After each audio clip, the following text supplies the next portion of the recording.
예, 여러분, 한 주 동안 잘 지내셨습니까? 이제 10주차 수업에 들어갑니다. 벌써 이번 학기도 어, 중반을 넘어서 후반부로 들어가는 것 같습니다. 제가 여러분에게 쭉 한번 전화를 해서 또 통화하고 강의 듣는데 무슨 에러점은 없는지 또 잘 듣고 있는지 이렇게 여러분하고 한 명 한 명 다 통화를 했습니다. 여러분 다 목소리 들어서 좋고요. 다 건강히 잘 지내는 것 같아서 좋았고, 또 강의를 잘 듣고 있는 것 같아서 정말 고맙기도 하고 좋았습니다. 그래서 출석 체크하고 그 다음에 전화 통화에서 얘기했듯이 5월 말까지 중간고사 과제를 제출해 주면 좋겠고요. 아마 기말고사도 과제 형태로 나가지 않을까 그렇게 예상을 해봅니다. 한 번쯤 만나서 여러 가지 좀 얘기도 하고 그 다음에 기말고사 시험도 보고 그러고 싶지만 학교에서는 일단은 끝까지 그냥 사이버 강의로 비대면 접촉으로 하는 걸로 이렇게 그 요구를 하니까요. 그렇게 또 공지를 하고 그러니까 제가 여러분하고 만나기는 좀 힘들 것 같고 이제 모르겠습니다. 어쨌든 지금 현재까지는 그렇습니다. 그래서 여러분 사이버 강의로 잘 들어주시기 바라고요.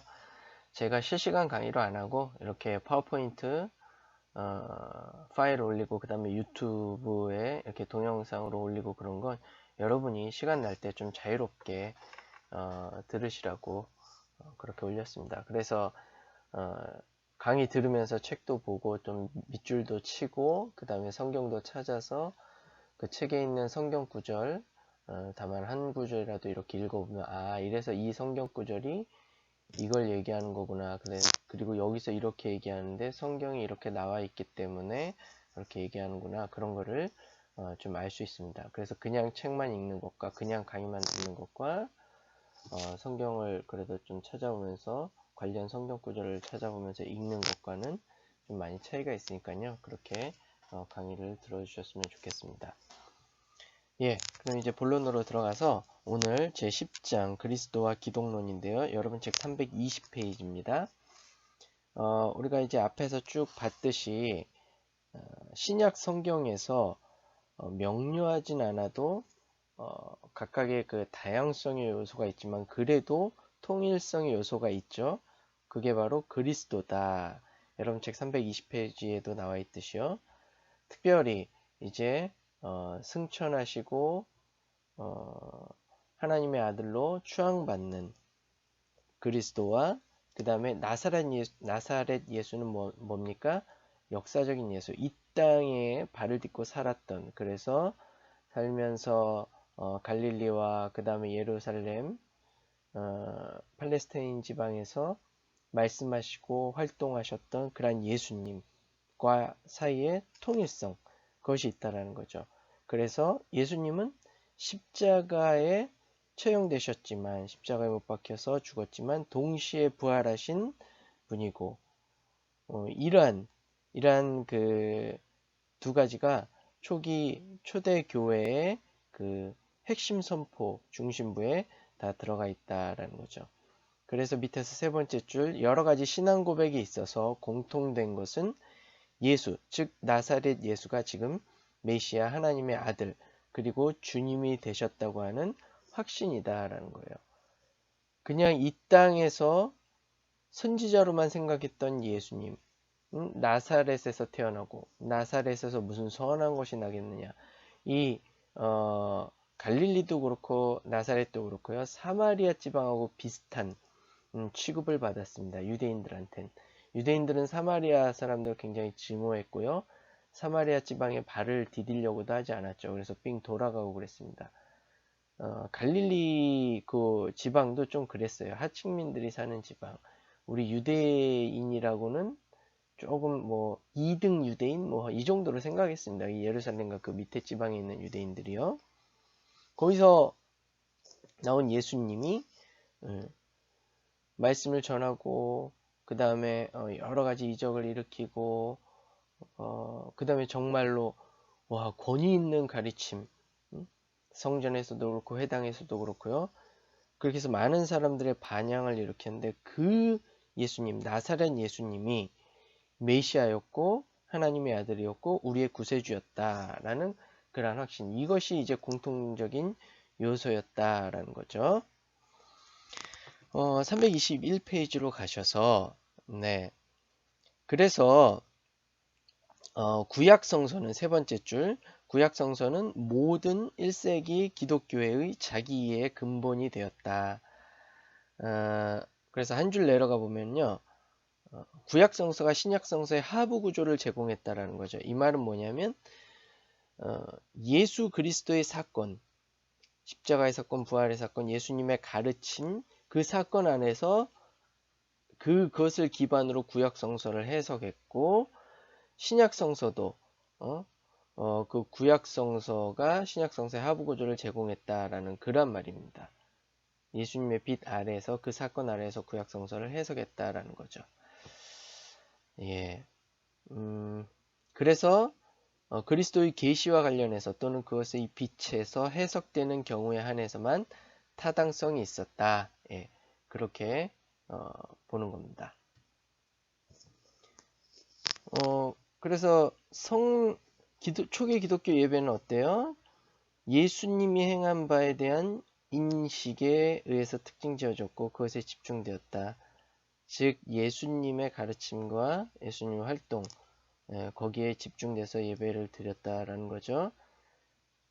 예수님의 삶과 죽음과 부활, 그것을 통해서 하나님과의 새로운 관계가 형성되었고 실현되었고, 그의 계속적인 삶에 의해서만 오로지 교회 예배는 가능했다. 그래서 성례전, 초대 교회 성례전 안에서 표현된 기독론적인 통일성이 있었다. 그것은 뭐냐? 죽임당한 예수와 그러한 죽음을 공유했던 신자들과 죽음에서 부활한 그리스도와 그의 생명을 어느 정도 공유했던 신자들 사이에 이루어진 통일성이었다. 네, 그런 거고요. 그 다음에 이제 그 마지막 단락 보시면요, 321페이지, 그리스도는 제1세기 기독교의 통일성의 초점이었다.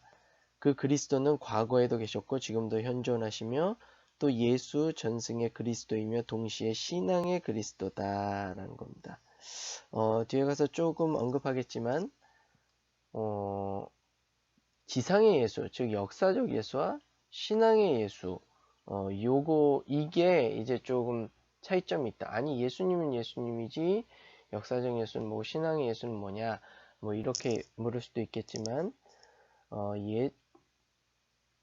여러분 제가 했던 말을 기억하는지 모르겠지만 예수님이 이 땅에 와서 전파하신 건 하나님의 나라였거든요.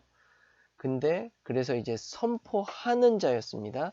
그러나 나중에 초대교회에서 예수님이 이제 선포되고 예수님이 신앙의 대상이 된 겁니다.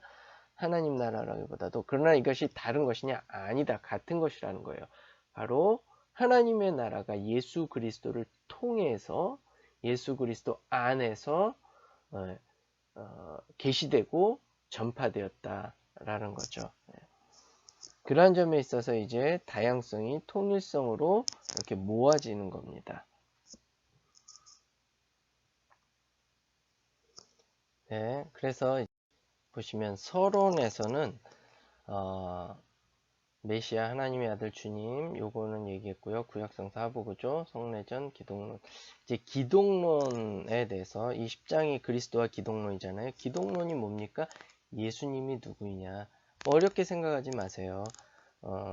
교회에서 중고등부 학생들이 예수님이 누구예요? 아니면 다른 사람들이 예수님이 누구냐 이렇게 물어볼 때 예수님은 바로 누구누구다 라고 물어보는 것이 그렇게 대답하는 것이 기독론입니다. 기독론.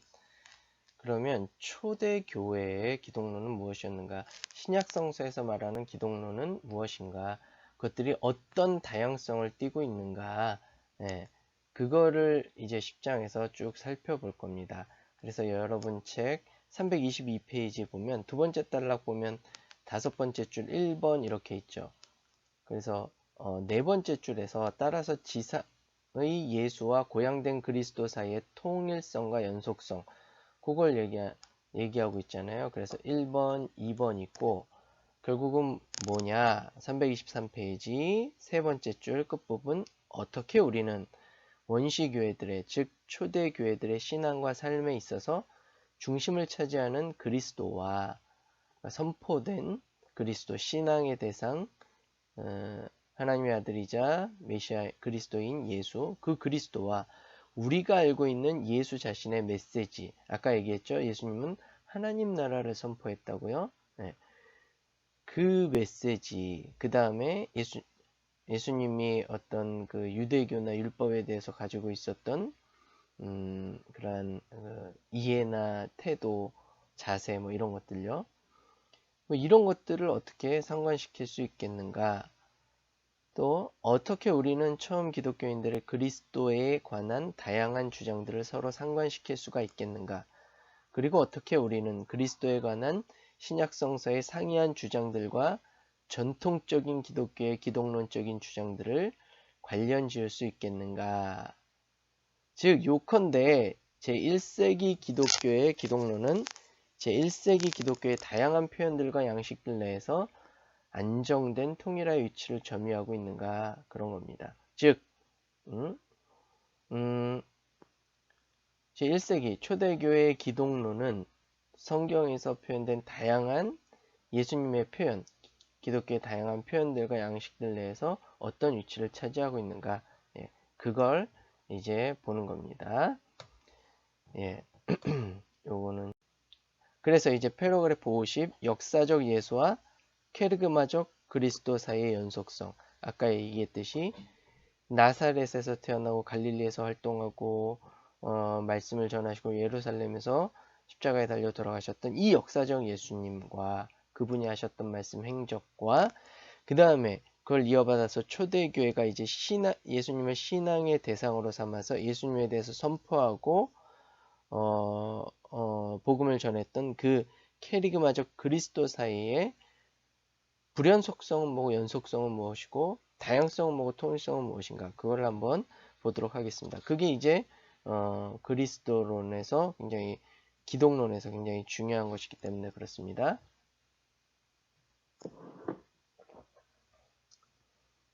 자, 그래서 50.1 예수님의 신성과 인성 한번 보시면요. 여러분 책 324페이지입니다. 전통적인 기독론에 있어서 두 번째 줄요. 기독교 복음은 신인, 더 정확히 얘기하자면 신이 인간 안에 들어와서 신의 활동으로 하여금 다시금 실적 생활에 참여할 수 있도록 하나님이 인간이 되었다. 예, 그러한 내용을 견지하고 있었습니다. 그러면 이제 제기되는 문제는 예수님의 자의식이 어땠는가, 즉 예수님이 메시아 의식이 있었는가, 뭐 이런 거요. 좀 질문이 약간은 이해가 하기 어렵고 도발적으로 들릴지 모르겠지만, 그러니까 우리가 그 조직신학에서 말하는 신인, 기독론, 완전한 신이자 완전한 인간이고 완전한 인간이자 완전한 신이다. 이러한 역설이 성립된다. 뭐 이렇게 얘기하고요. 삼위일체도 뭐 그렇게 좀 얘기를 하고 있는데 그러한 걸 얘기하기 위해서 주로 요한복음을 주석상의 증거 본문들로 제시를 했습니다. 그래서 예수님이 과연 메시아 의식이 있었는가? 그렇다면 그런 것들이 어디서 드러나는가? 뭐 이런 것들이 이제 주로 논쟁의 요소들이었죠. 근데 이제 점점 시간이 가면서 성서학자들이 요한복음을 역사적 예수의 어떤 그 활동의 근거로 사용하기에는 조금 힘들다. 왜냐하면 여러분이 아시다시피 공간복음서 마태, 마가, 누가복음은 비슷한 게 많지만 요한복음은 좀 확연히 다르잖아요.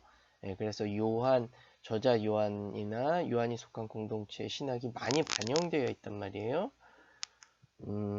그리고 공간복음서에 없는 이야기들도 많이 있고요.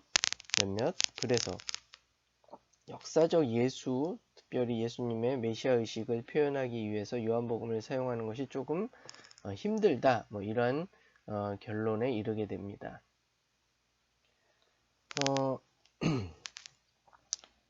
그러면 이제 지난 100년 동안 신약학자들이 세 가지 대안을 제시했는데, 맨 처음엔 뭐냐?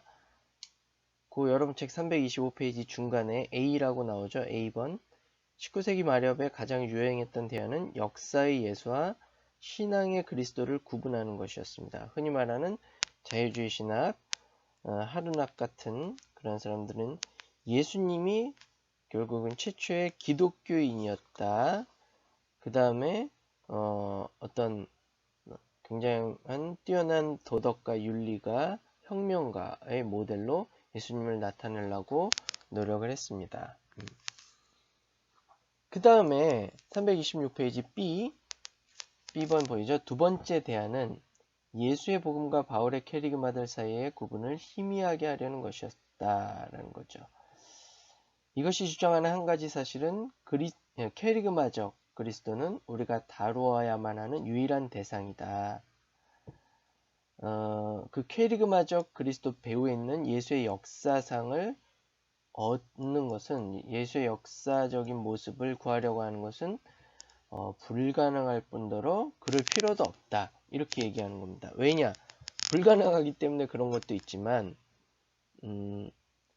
그 캐리그마에, 즉 선포된 예수님은 역사적인 이 땅에서의 삶을 살았던 예수님의 어떤 가르침과 행동, 거기에 발판을 두고 있다기보다도 그분을 만나고 경험하고 그 후의 세대들도 그 말씀을 들음으로 해서 자기가 가지고 있는 그 신앙, 거기에 발판을 두고 있다라는 거예요. 예수님의 역사성에 발판을 두고 있다라기보다도, 그래서 이 둘을 구분한다기보다도 그것은 역사적 예수는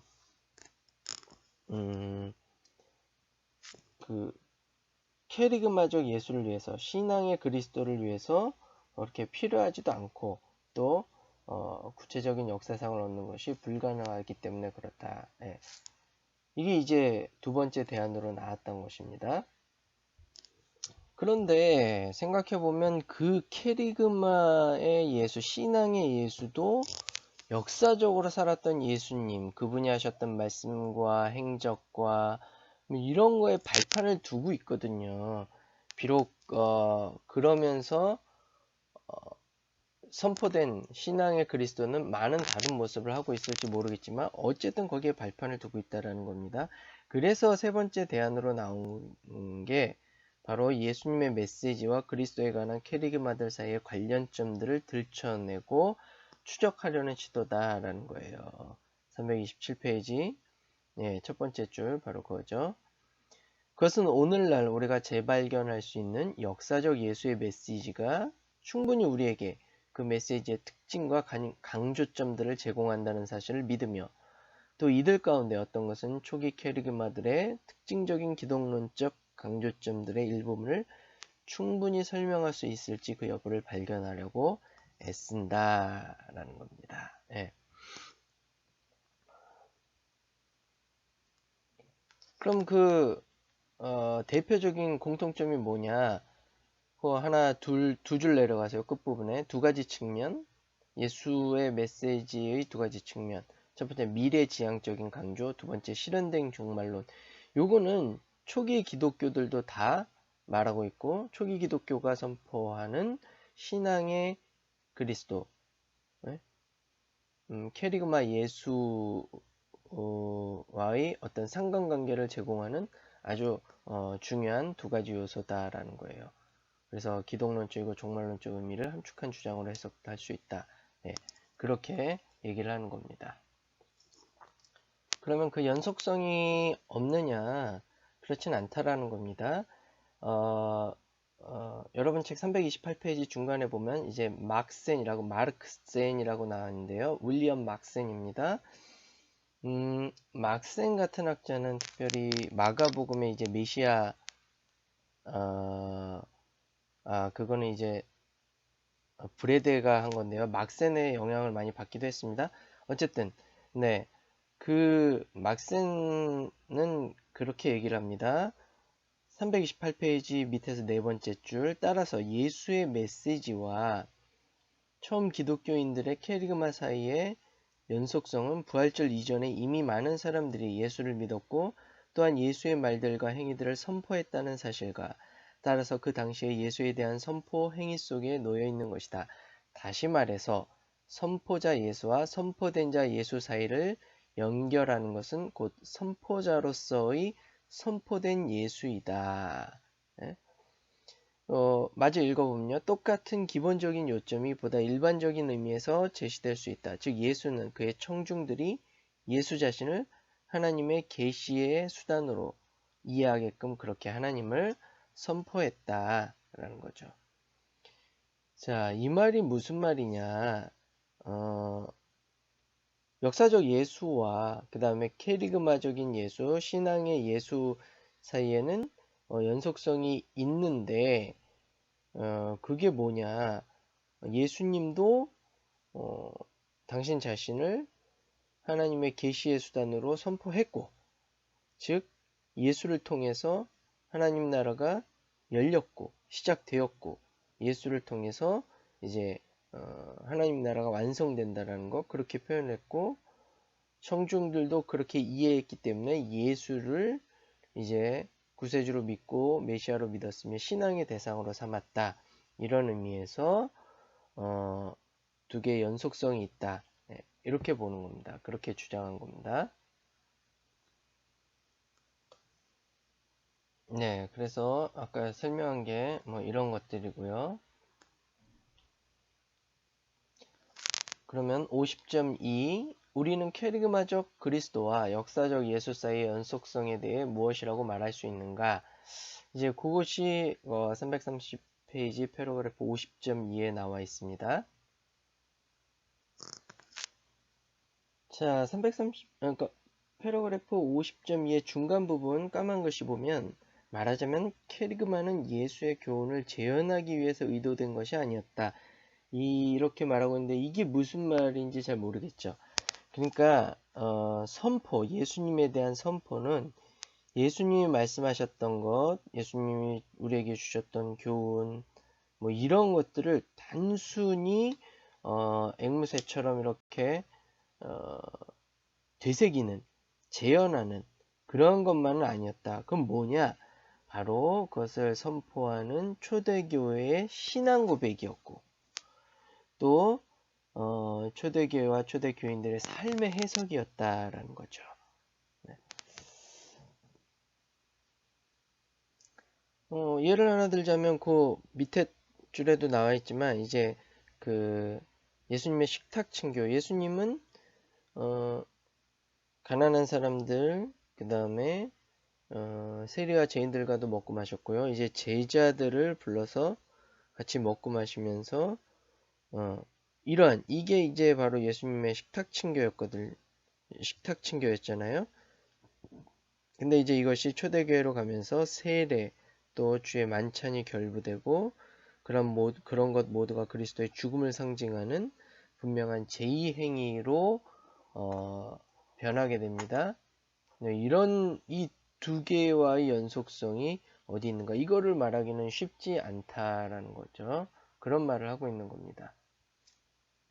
그럼에도 불구하고 그러한 그 세례와 주의 만찬, 예수 그리스도의 죽음을 상징하는 그리고 거의 예배 드릴 때 제2의 형태로 변화된 주의 만찬 이런 것들이 어디서 나왔겠습니까? 예수님이 세리와 죄인들과 먹고 마셨던 식탁 친교, 제자들과 함께 했던 최후의 만찬 여기서 나온 거죠. 이러한 점에서 역사적 예수와 신앙의 그리스도, 캐리그마적 그리스도의 연속성을 말할 수 있다라는 거죠. 연속성이 있습니다. 예. 그리고 신앙의 캐리그마적 그리스도도 역사적 예수의 발판을 딛고 있고요. 그러나 아까 말했듯이 그러면 그렇게 변모된 이유는 뭐냐? 단순히 예수님의 그 교훈과 행동을 이렇게 그대로 따라한다기보다도 어떤 신앙 고백의 형태로 삶의 해석의 형태로 그 다음에 좀 더 얘기하자면 토착화의 형태로, 그러니까 그 공동체에 맞게 문화에 맞는 그러한 형태로 변화되었다라는 거죠. 그러나 그 안에 어떤 핵심, 정신, 신앙은 남아있다라는 겁니다.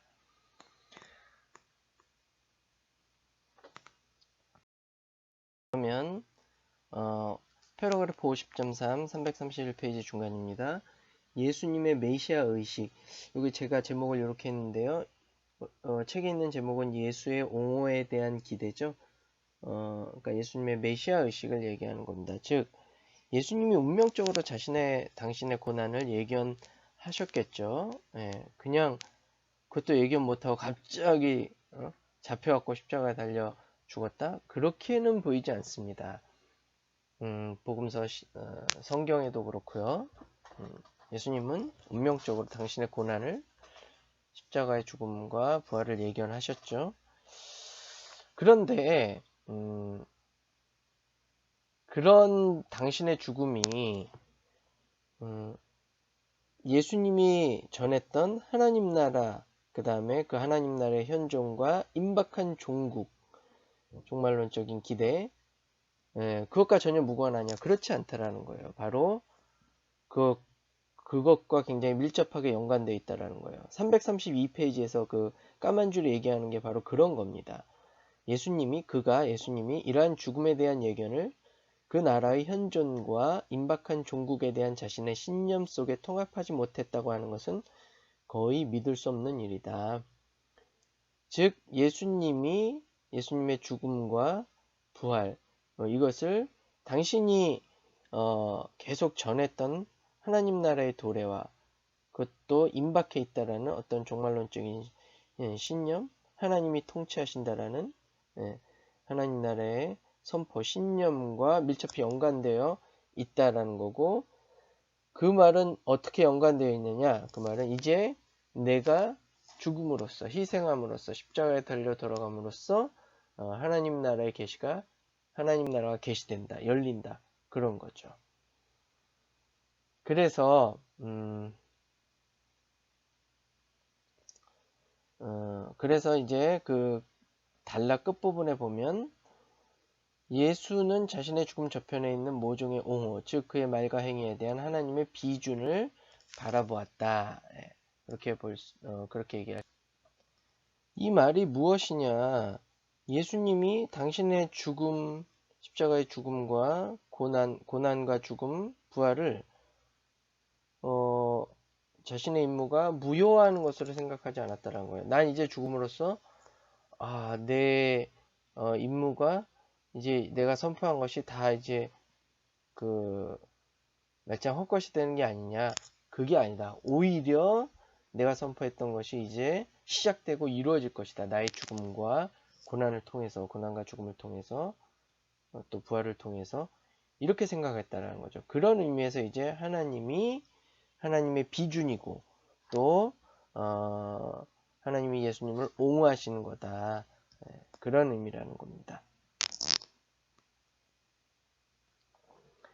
자, 이 단락의 결론을 보자면 334페이지 이제 요컨대 나오죠. 그 단락이 이제 결론인데, 즉 무슨 뜻이냐면 예수님은 메시아 의식이 있었고, 구체적으로 얘기하자면 바로 예수님의 고난과 죽음과 부활이 실제적인 의미에서 예수님의 사역과 또 예수님이 바라던 기대의 성취, 신앙의 성취였다. 그런 점에 있어서 하나님은 예수님을 옹호했고, 그 다음에 아까 얘기했듯이 비준, 레디피케이션 했다라는 거죠. 자, 다음 50.4 하나님의 메시아 의식 두 번째인데요. 아들됨에 대한 자각입니다. 네, 그 334페이지 50.4에 나와 있죠. 밑에 아들됨에 대한 의식 굉장히 중요했죠. 그래서 우리가 앞에 단락에서 거기요 패러그래프 45.2에서 살펴봤듯이 예수님이 하나님이 야훼 하나님이 나의 아버지구나. 아빠, 아버지구나. 그러한 경험, 그러한 확신, 이것이 예수님의 사역과 또 예수님의 선교에서 얼마나 지대한 영향을 미쳤는지 살펴보았습니다. 정말 그랬을 것 같아요. 왜냐하면 그러한 확신이 없이는 예수님이 그러한 사역을 할 수 없습니다.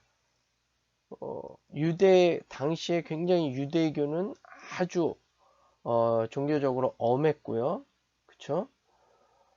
거의 정치와 그 다음에 문화와 경제 이런 것들이 종교와 굉장히 밀접하게 이 직물처럼 연결되어 있던 그러한 시대였고 그러한 나라였고 그러한 민족이었습니다. 또 그러한 종교였고 유대교라는 게.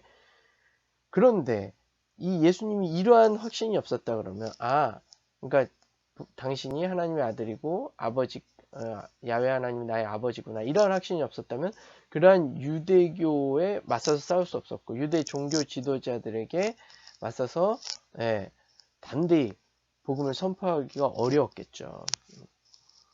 제가 아는 한 분이 이제 그 아버지께서 고아원을 운영하셨는데 자기가 11살인가? 그때 될 때까지 그 원장님이 자기 진짜 아버지인 줄 몰랐다 그래요.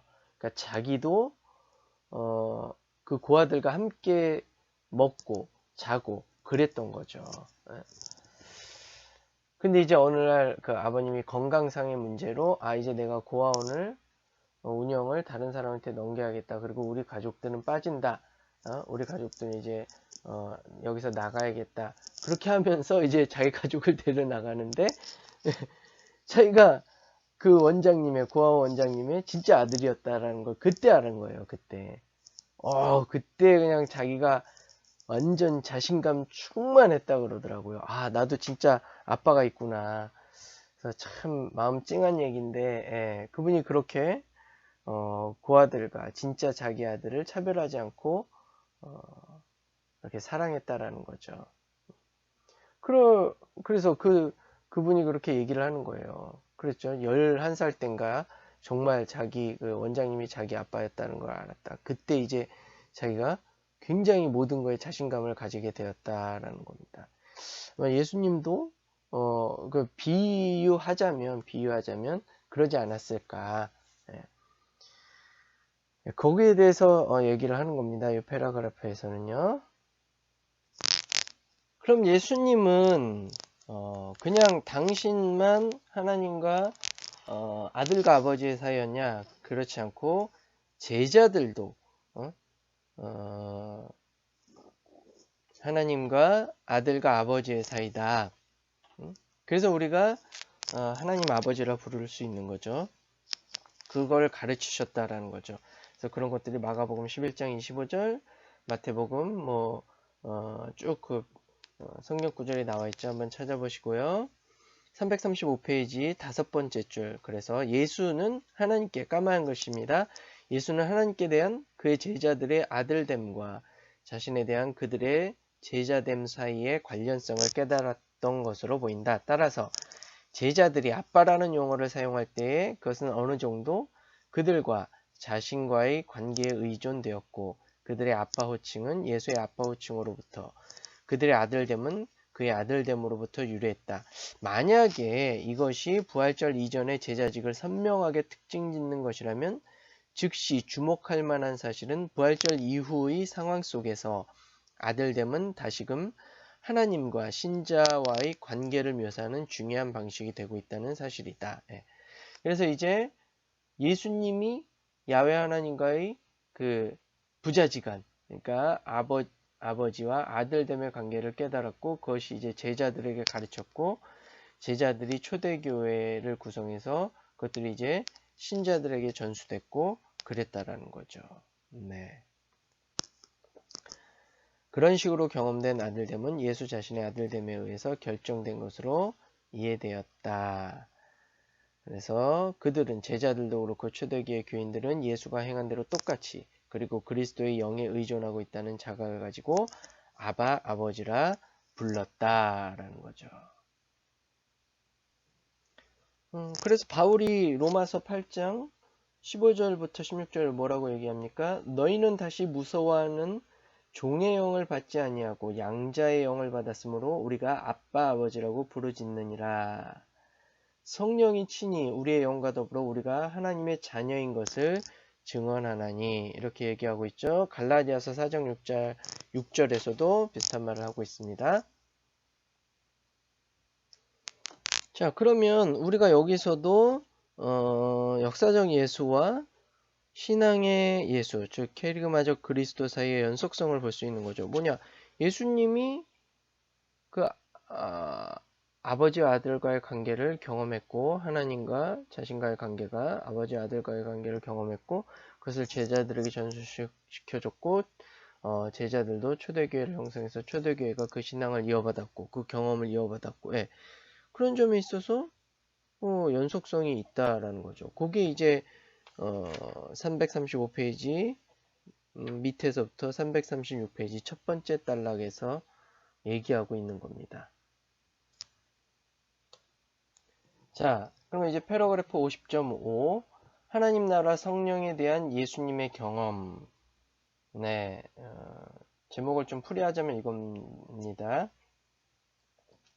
두 번째 줄 보시면 그 왕국에 대한, 즉 하나님 나라에 대한 예수님의 이해와 성령에 대한 예수님의 경험은 처음 초대교회 교인들의 자기 이해, 그 신앙의 또 하나의 요소였다라는 거예요. 예수님이 하나님 나라를 하나의 종말론적 긴장으로 경험하고 이해했다. 이 종말론적 긴장이 뭡니까? 그러니까 곧 올 건데 진짜 확 날아서 딱 이 얼굴에 맞는 공처럼, 예? 제가 늘 드는 비유가 그겁니다. 확 공이 오는데 맞을 것 같은데 피하지 못하겠어요. 그래서 맞는 하나님 나라 그렇게 다가오는 거예요. 그러나 아직은 안 다가온 겁니다. 딱 맞으려고 탁 멈추는, 뭐 텔레비전에서나 연속극에서 보는 것처럼 시간이 멈추는 그런. 그러니까 곧 하나님의 나라가 이제 막 확 시작되었고 쫙 퍼졌고, 네, 나한테도 다가올 건데 아직은 다가오지 않은 그 이미와 아직의 그 긴장 관계, 그걸 얘기하는 겁니다. 네. 그렇게 종말론적 긴장으로 경험했고 이해했다라는 거죠. 네. 그 밑에 설명하는 게 바로 그겁니다. 그래서 하나, 둘, 셋, 네 줄 내려가서 그 부분, 더구나 이러한 종말론적 긴장은 성령의 기능이었다. 그 이유는 예수가 성령의 충만을 경험했기 때문이고, 그는 자신의 축사 행위를 자신 안에서 또 자신을 통하여 활동하는 신적 능력의 결과로 이해했기 때문이다. 그는 이것이 하나님의 종말 통치 및 그 왕국의 출현이었다고 결론을 내렸다. 그래서 이 기독론의 또 한 가지 요소가 바로 그런 거라는 거죠. 예수님이 바로 그 하나님 나라를 종말론적 긴장으로 경험했고 성령을 경험했다라는 것.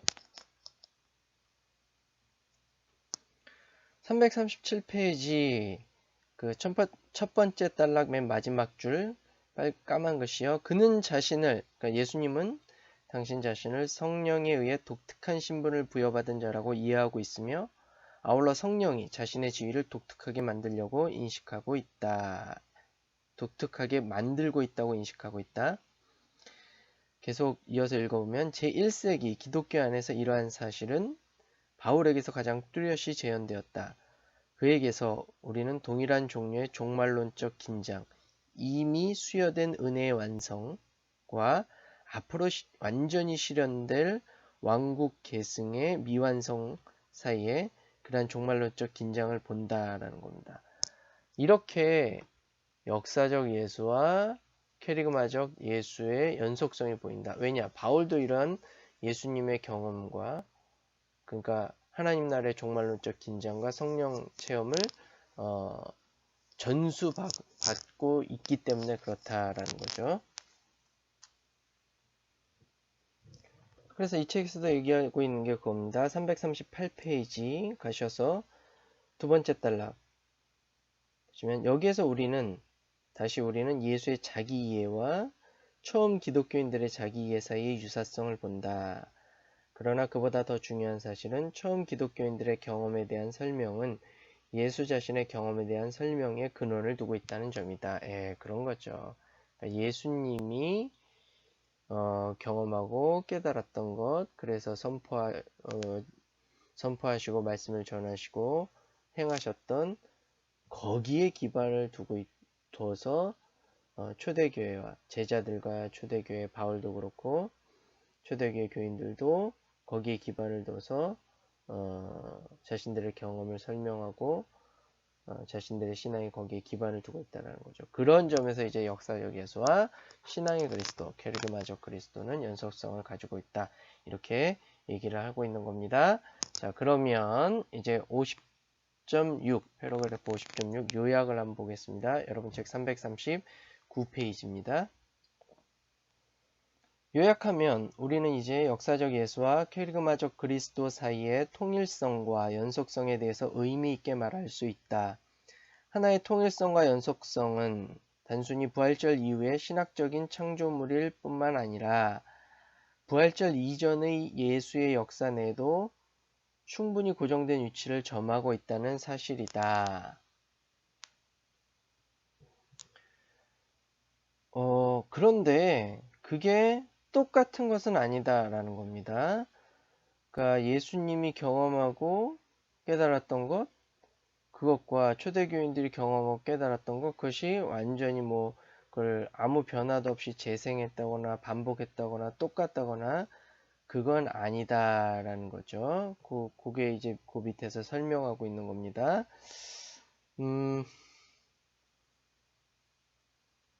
네, 그러나 중요한 건 그 단락 맨 마지막 줄입니다. 처음 기독교인들이, 그러니까 밑에서 둘, 넷, 여섯째 줄이네요. 처음 기독교인들이 그들이 경험한 것은 단순히 예수의 것과 같은 관계나 경험이 아니며 또 단순히 지상의 예수의 사역에 의해서 결정된 어떤 것도 아니지만은 한 줄 내려서 요지는 뭐냐? 그러한 관계나 경험은 부활한 예수에 의해서 발생했다. 똑같은 건 아니지만 어쨌든 예수에 의해서 발생했고 그러한 경험이 초대교회나 제자들, 바울 초대교회가 경험했던 것이 부활한 예수에 의해서 발생했고 또 그의 부활로부터 직접 유래하고 있다는 점은 확실하다라는 거예요. 계속 읽어보면요. 다시 말해서 우리가 역사적 예수와 캐리그마적 그리스도 사이에서 발견한 통일성과 연속성은 원시 기독교, 즉 초대교회의 캐리그마와 자기 이해를 형성하는 부활절의 중요성을 감소시키지는 못한다는 사실이다.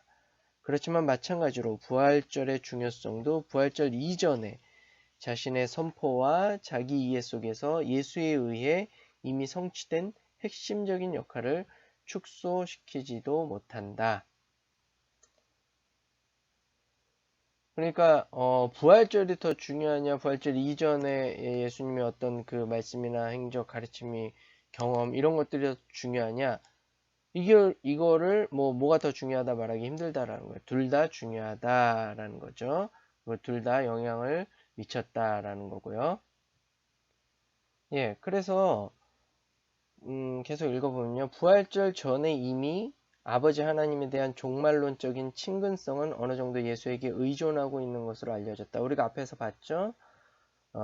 예수님이 야훼 하나님을 아버지로 경험하고 확신하게 된 것. 이것이 부활절 전이에요. 그래서 그것이 어느 정도 이제 예수에게 의존되어 있고 초대교회로 제자들과 바울 초대교회로 전수되어 내려져 왔고요. 부활절 전에 이미 임박한 종국은 어느 정도 예수와 관련해서 결정된 것으로 이해되었다. 부활절 전에 이미 종말론적인 성령과 이미 아직의 긴장은 예수와 밀접한 관련이 있는 것으로 사료되었다. 즉 하나님 나라에 대한 종말론적인 이해와 경험, 그 긴장, 이미와 아직, 그것이 부활절 이전에 이제 예수님에게로 소급되고 그것이 전수되려 내려왔다. 초대교회. 네, 율법에 대한 예수님의 이해와 자세도 그렇고요. 그래서 요컨대 우리가 예수의 부활의 빛에서 예수 자신의 선포로부터 발전한 초기 교회들의 캐리그마들을 인식하기에 충분한 전조들이 나타나 있는데 그것들은 예수의 봉사활동 기간 중 그의 자기 이해에 중점을 두고 있는 캐리그마적 그리스도에 대한 전조들이다.